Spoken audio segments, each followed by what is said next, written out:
whatever the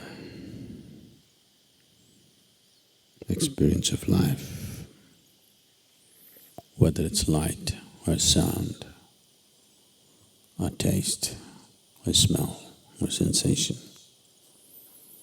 whatever the form of experience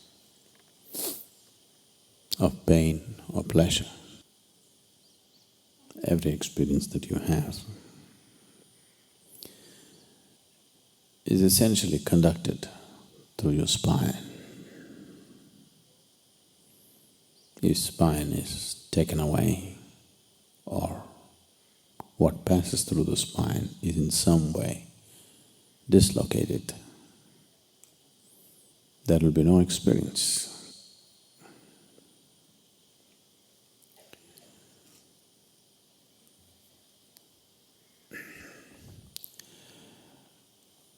We've always symbolized the spine as the axis of the universe, because essentially you know the universe only from the context of your experience. There is no other way to know it. You do not know anything in this world without the context of your experience. Is it so? You understand what I'm saying? It's only by what's happening within you, you know, or you think you know.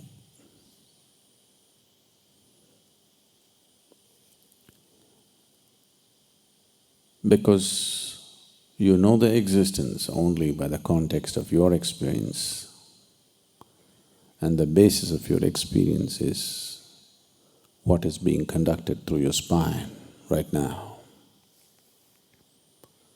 Spine is seen as the axis of the universe. Today we know that the whole solar system is just a small blob in this cosmos. Tomorrow morning, if this whole solar system evaporates, there will be no great vacuum, just one little empty space. The rest of the cosmos will not even notice it. That's how insignificant it is. So, in yoga,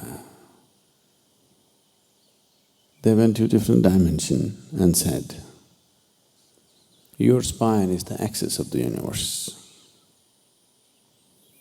They are not saying this because they believe that you are in the center of the universe. Because you are capable of knowing the universe only from the context of your experience. And the basis of your experience is in your spine. If any individual has to truly determine the nature of his experience on this planet, 100%, then having a little bit of mastery over the spine becomes essential.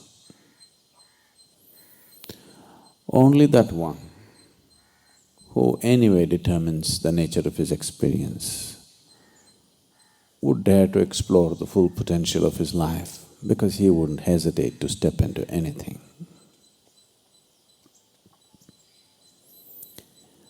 If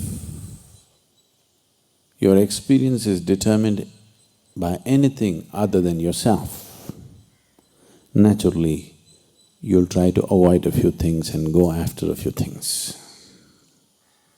Whatever you consider as those which instigate or stimulate pleasant experiences, you go after that. Whatever you think will create unpleasant experiences, you'll go away from that. Once this division happens in your consciousness, that you divide the existence into two, knowing the ultimate unity becomes unnecessarily difficult. Why so much stress and joy, love, blissfulness is simply because of this, so that Your experience is not determined by something else. Once, if you sit here and you think, this tree creates pleasant experience for you and that tree creates unpleasant experience for you, naturally you will never step in that direction, you'll only hang around here. That's what is happening right now. That's what is happening with every aspect of life. So once you divide the world, people have been telling you silly things that you should love your enemies. I don't know why you have to make your life so hard. First make an enemy out of somebody and then try to love him. It's very difficult. Isn't it very difficult? If you don't make him your enemy, it would be easy. You make him your enemy and then you try to love him, this is an impossible condition. No? They always want to set impossible things for you so that you'll constantly go there. Let's look at the possibilities. Unless you do not divide the world, it's very difficult to embrace the world, isn't it? In your consciousness, if you divide that this is mine, this is not mine, then trying to grab everything is very difficult. Either everything is mine or nothing is mine, this is okay. Nothing is mine, this is one way, it is okay. Or everything is mine, this is okay, it'll work. These are workable solutions. You are my enemy, but I love you. This is very, very difficult. It's a torture.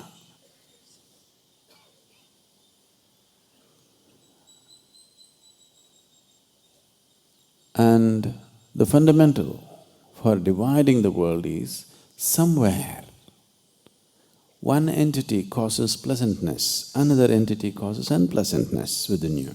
That's why you divide the world, isn't it? It is essentially a survival mode. You know if you go here, it'll be unpleasantness. You know if you go there, it'll be pleasantness. So slowly you start going there, not here. And after some time you cannot go there at all because you know the level of unpleasantness that happens within you. Only if you are determining the nature of your experience, you can keep it pleasant within yourself no matter where you are. If people cause unpleasantness, they can do it only around you, never within you. Once this freedom is there, it's only then you can truly be inclusive. Otherwise you get stuck. Every little sound that you hear, see if you can conduct it through your spine. Everything that you see if you can conduct it through your spine. Right now, I'm speaking. The sound itself is not flowing through this wire, but in the form of electrical impulse, it is going through this wire, through the speakers and boom. If I get this, that's not going to work, this is not going to work. Spine is just like this. Spine itself doesn't know anything, but it is conducting everything. Only the one who understands that all this bunch of wires out there can manage this sound properly, how it should be. We've been having some trouble, you know, because too many wires. Only if you understand every wire that's out there, you can manage this sound just the way you want it. Otherwise, in between so many things will happen. The same with this one. If you have a little mastery over how it's being conducted, then you can ensure what kind of experience you're producing for yourself. Otherwise, everything becomes accidental. Once the very experience of your life is happening accidentally, once your very way of being is accidental, if you're existing here accidentally, then that's like being a potential calamity, Just the fear, what'll happen to me, what'll happen to me, destroys everything. The beauty and the gracefulness of being human will be completely lost once the fear of what will happen is there in my mind.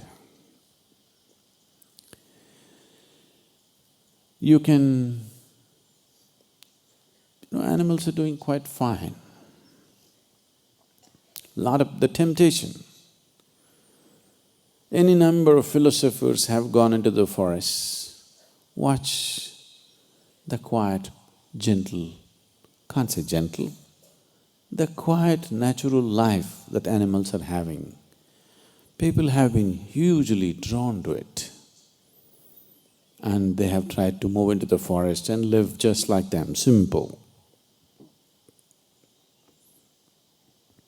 This draw is big time because of the chaos of human societies. But what you need to understand is, it's never going to work.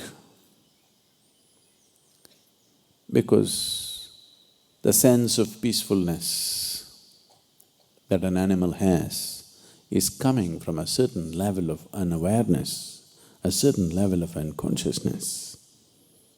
You cannot fall back there, do what you want. Do what you want. You cannot fall back into the unconscious nature of an animal. Nature has pushed you on into this level of consciousness, you try as hard as you want.